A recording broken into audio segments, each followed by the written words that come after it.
Alice au pays des merveilles, d'après Lewis Carroll. Chapitre 1. Descente dans le terrier du lapin.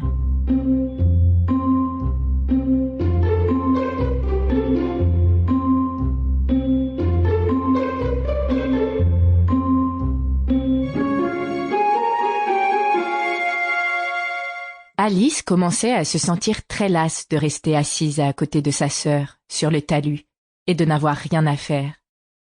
Une fois ou deux, elle avait jeté un coup d'œil sur le livre que lisait sa sœur. Mais il ne contenait ni images, ni dialogue. Et, pensait Alice, à quoi peut bien servir un livre où il n'y a ni images, ni dialogue? Elle se demandait, dans la mesure où elle était capable de réfléchir, car elle se sentait toute endormie et toute stupide à cause de la chaleur, si le plaisir de tresser une guirlande de pâquerettes valait la peine de se lever et d'aller cueillir les pâquerettes, lorsque brusquement, un lapin blanc aux yeux roses passa en courant tout près d'elle. Ceci n'avait rien de particulièrement remarquable, et Alice ne trouva pas non plus tellement bizarre d'entendre le lapin se dire à mi-voix « Oh mon Dieu, je vais être en retard !» Lorsqu'elle y réfléchit par la suite, il lui vint à l'esprit qu'elle aurait dû s'en étonner, mais sur le moment, cela lui sembla tout naturel. Cependant, lorsque le lapin tira bel et bien une montre de la poche de son gilet, regarda l'heure et se mit à courir de plus belle, Alice se dressa d'un bond, car tout à coup, l'idée lui était venue qu'elle n'avait jamais vu de lapin pourvu d'une poche de gilet, ni d'une montre à tirer de cette poche.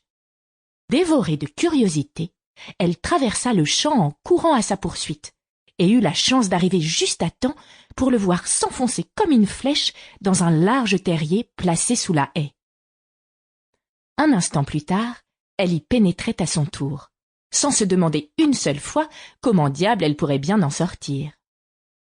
Le terrier était d'abord creusé horizontalement, comme un tunnel, puis il présentait une pente si brusque et si raide qu'Alice n'eut même pas le temps de songer à s'arrêter avant de se sentir tomber dans un puits apparemment très profond.